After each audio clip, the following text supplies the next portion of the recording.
രാവിലെ നീച്ച് അന്ത്യാവുന്നതോളം ഈ വീട്ടിലെ എല്ലാ പണികളും എടുക്കുന്ന ഒരാളില്ലേ, ചൂലെടുത്ത് നടക്കുക. നേരെ അടിച്ചു വരിയാൽ അടുത്ത മാസം ചേച്ചിക്ക് കൊടുക്കുന്ന പൈസ അനക്ക് തരും. അടിച്ചു വരുമോ? കുട്ടികൾക്ക് പണികൾ പഠിപ്പിച്ചു കൊടുക്കണം ഇപ്പം തന്നെ, അല്ലെങ്കിൽ കെട്ടിച്ച വീട്ടിൽ പോയി കഴിഞ്ഞാൽ അറിയാം. ആ ഡയലോഗ് പോരട്ടെ. ഏത് പുതിയാപ്പിളാരെ വീട്ടിലെ പണിയെടുക്കാനാണോ നിങ്ങളുടെ മക്കളെ പഠിപ്പിക്കുന്നത്? ചോദിക്ക്. പുതിയാപ്പിളാരെ വീട്ടില് പണിയെടുക്കാനാണോ നിങ്ങളെ മക്കളെ പഠിപ്പിച്ചു വിടണമെന്ന് ചോദിക്കേ. ആണോന്ന് ചോദിച്ചു കഴിഞ്ഞാൽ ബേസിക് ആയിട്ട് അവനാന് വെച്ചിട്ടുണ്ടാക്കി തിന്നാന് അതെങ്കിലും പഠിക്കണ്ടേ? അതിപ്പോ ഇവിടെ പഠിപ്പിച്ചു കൊടുത്തിട്ട് അതൊക്കെ ചെറുപ്പത്തിൽ നിന്ന് ഉമ്മാരൊക്കെ പഠിപ്പിച്ചു കൊടുക്കണം. അല്ലാതെ പുതിയാപ്പിളുടെ വീട്ടിൽ പോയി പുതിയാപ്പിളുടെ അച്ഛനും അമ്മക്കും വെച്ചെടുക്കുക അങ്ങനെയല്ല. കുറച്ചൊക്കെ ബേസിക് ആയിട്ട് അറിയണ്ടേ? അല്ലെങ്കിൽ എന്നും ഹോട്ടൽ ഫുഡ് വാങ്ങി അല്ലെങ്കിൽ മൊത്തമായിട്ട് അറിയണ്ടേ? നമ്മളെന്തേലും പറഞ്ഞു കഴിഞ്ഞാല് നമ്മള് മക്കളെ നിങ്ങൾ ഈ എന്താ കാണുന്നത് നൗഫലിക്ക് അതാണ് ഏതായാലും നൗഫലിക്കന്റെ ഇപ്പം ജീവിക്കണ ഞാനാണ്. എനിക്കറിയണ അത്ര എന്താ നിങ്ങൾക്ക് അറിയില്ലല്ലോ. ഇവിടുത്തെ മറുപടി മക്കളെ മെയിൻ സംഭവം എന്താന്ന് വെച്ച് കഴിഞ്ഞാല് നിങ്ങള് ഇന്നെ പുകഴ്ത്തുന്നത് ഓൾക്ക് പറ്റണില്ല. ദയവ് ചെയ്തിട്ട് നിങ്ങൾ ആരും ഇന്നെ പുകഴ്ത്തണ്ട. കാരണം സെന്റിമെന്റ്സ് വാങ്ങി കൂട്ടുന്ന നൗഫലിക്കനെ കണ്ടി ആരാ പറഞ്ഞു ഈയല്ലേ പറഞ്ഞേ? നിങ്ങളെ സ്വഭാവം എനിക്ക് പിന്നെ ഈ അതല്ലല്ലോ പറയണേ. ഈ ഇപ്പൊ പറയണ എന്താ നിങ്ങൾ പുകഴ്ത്തിന് കാണുമ്പോ യഥാർത്ഥ സ്വഭാവം ഇതല്ല എന്ന് പറഞ്ഞിട്ട് ഇന്ന അങ്ങനെയല്ല ആക്കണ്ട്. ഞാൻ എന്നെ നല്ലതായിട്ടല്ലേ ചിത്രീകരിക്കണേ. ഇതൊക്കെയാണ് ഇവിടുത്തെ വിശേഷങ്ങള് അല്ലേ. രണ്ടാമത്തെ ഭാഗം നോക്കിയാലും ഒക്കെ ശരിയാവും. ചിലവരെ നടക്കൂ, ചിലവരെ നടക്കൂല. ചിലപ്പോ നമുക്ക് ഈ യൂട്യൂബ് ചാനലോ ചൂടുണ്ടാകും. ഞാൻ കണ്ട അറിയാതെ കയ്യിട്ട് പോയി അതില്.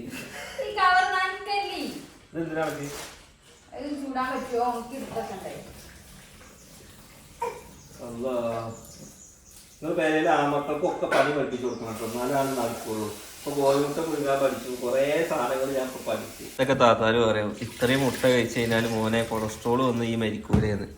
ജിമ്മിന് പോയി കഴിഞ്ഞാൽ അയാൾ പറയുന്നത് പ്രോട്ടീൻ കഴിച്ചില്ല എന്നുണ്ടെങ്കിൽ നമ്മുടെ ശരീരത്തിന് ആവശ്യമുള്ളതൊന്നും കിട്ടില്ല. ചിലവരവിടെ 40 മുട്ടയൊക്കെ കഴിക്കുന്ന ആൾക്കാരുണ്ട്. പക്ഷെ 40 മുട്ടൻ്റെ വെള്ള കേട്ടോ, അത് ഓരോ മാതിരിയാണ്. ഇതാണ് ചെമ്മീൻ വാങ്ങിയിട്ടുണ്ട്. ചെമ്മീനൊന്ന് മസാല ആക്കണം അല്ലേ. ഇപ്പം നല്ലൊരു ഇൻഡിപെൻഡൻ്റ് ആണെങ്കിൽ ഇപ്പം ഈ ചെമ്മീൻ കഴിക്കേണ്ട ആവശ്യമുണ്ട്. പറ്റൂലല്ലോ, ഇത് ഭർത്താവിൻ്റെ വീടല്ലേ, ജോലി എടുക്കണ മോശമല്ലേ. മാറിക്കാൻ അയ്യോ പരിപാടി ഇതല്ല. ഇന്ന് നമുക്ക് നമ്മുടെ വീട്ടിൽ ആന വരുന്നുണ്ട്. നമ്മൾ ആനയെ വാങ്ങിയ തൊട്ടിയെ വാങ്ങാൻ പാടിയെന്ന് ചോദിക്കുമ്പോൾ നമ്മുടെ ആനയല്ല, ഈ നാട്ടിലൊരു ഉത്സവമുണ്ട്. അപ്പോൾ നമ്മുടെ വീട്ടിൽ നിന്നാണ് ആനയെ കുളിപ്പിക്കുക. അപ്പോൾ ആന കുറച്ച് കഴിയുമ്പോഴേക്കും വരും, നമുക്ക് ആനയെ കുളിപ്പിക്കണം.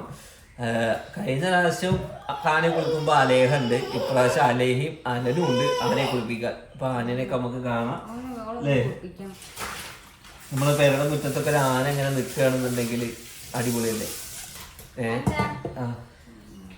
ആനനെ തളക്കാൻ തോട്ടി മതി എന്ന് പറയുന്നല്ലേ. അതേമാതിരി തന്നെ ഒരു ഭർത്താവിനെ തളക്കാനേ അതേമാതിരി ഒന്നിനെ മതി. ഇനിയിപ്പോ തളക്കൽ മാറ്റി കഴിഞ്ഞാലോ അത് നേരെ കോടതിന്റെ വക്കിലും ആവും. ഇതൊക്കെ ഒരു അഡ്ജസ്റ്റ്മെന്റ് ആണ്, അങ്ങനെ പോവുക അല്ലേ. ഇനി പറയാം അണ്ടർസ്റ്റാൻഡിങ് ഒക്കെ കണക്കാ, അങ്ങോട്ടും ഇങ്ങോട്ടും പോകണം അണ്ടർസ്റ്റാൻഡിങ്. അല്ലാതെ ഒക്കെ ഭർത്താവ് അണ്ടർസ്റ്റാൻഡ് ചെയ്യണമെന്ന് പറഞ്ഞൊന്നും നടക്കൂലേ ഗൈസ്. ഇതൊക്കെ നിങ്ങളുടെ പെരയിലും ഉണ്ടാവും, എല്ലാവരും പെരയിലും ഉണ്ടാകും ഓരോ ടീച്ചറൊക്കെ. ഇനി കുറച്ച് കഴിയുമ്പോൾ മാറും. എപ്പോഴാന്നറിയോ, ഒരു 40-40 വയസ്സായി ഇനി 2 കൂട്ടർക്കും അങ്ങോട്ട് പോകാനില്ല എന്നുള്ളൊരു തോന്നൽ വരുമ്പോൾ ഇനിയിപ്പോൾ എന്താ ചെയ്യുന്നത്. അപ്പോൾ ഈ ചോരത്തളപ്പൊക്കെ രണ്ടാൾക്കും മാറി കുറേയൊക്കെ മനസ്സിലാവും. പിന്നെ നമുക്കൊരു ജീവിതം വരും, നമ്മുടെ മക്കൾക്കൊരു ജീവിതം വരും. അപ്പോഴൊക്കെ ഇത് ഇങ്ങനെ പോവും. ഞാനിൻ്റെ അലേഹി കോഴിമുട്ട രാവിലെ കഴിക്കാൻ പോവാണ്. നേരെ ഇരിക്കും, കാലിങ്ങനെ ആക്കിയിരിക്കും, ഇങ്ങനെ ആക്കിയിരിക്കും. അതായത് കുട്ടീൻ്റെ ഒരു പാർസൽ എവിടെയെന്ന് ചോദിച്ചിരുന്നു. ഒരു പാർസൽ ഒരു കൊണ്ടുപോയി കളഞ്ഞു. സ്വർണ്ണം അല്ലാത്തതുകൊണ്ടാണ് ഈ ചൂടില്ലാത്ത, അല്ലെങ്കിൽ പറിച്ചൊക്കെ ഒന്ന് പോയിട്ടുണ്ടാവും. പക്ഷെ ഇതിൻ്റെ വെള്ളം ഞാൻ കഴിക്കും, മഞ്ഞ ഒന്നൊക്കെ അലയൊക്കെ കൊടുക്കുള്ളൂ. ഒരു അലേൻ്റെ പ്ലേറ്റ് എടുക്ക്, അലേൻ്റെ പ്ലേറ്റ് എടുക്ക്. ഒരു മുട്ട കൊടുക്കാം അല്ലേ, ഒരു വെള്ളയും കൊടുക്കാം കേട്ടോ. കുറച്ച് പ്രോട്ടീൻ ഉണ്ടായിക്കോട്ടെ നമുക്ക്.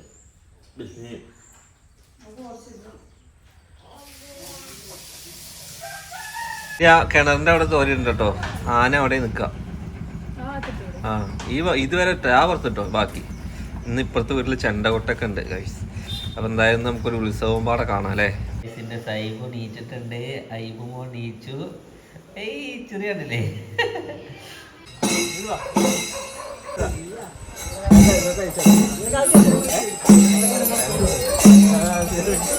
ഇപ്രാവശ്യം നമ്മളെ പെരയിൽ ആനയെ കുളിപ്പിച്ചിട്ടാണ്. നമ്മളെ പെരയിലല്ല, ഇവിടെ ആനയെ കുളിപ്പിച്ചില്ല. കാരണം ആന വരാൻ വൈകി.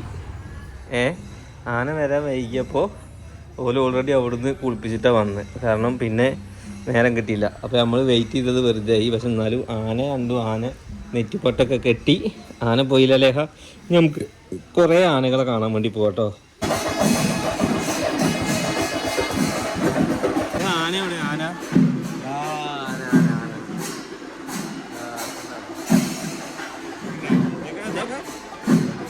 ആന എവിടെ?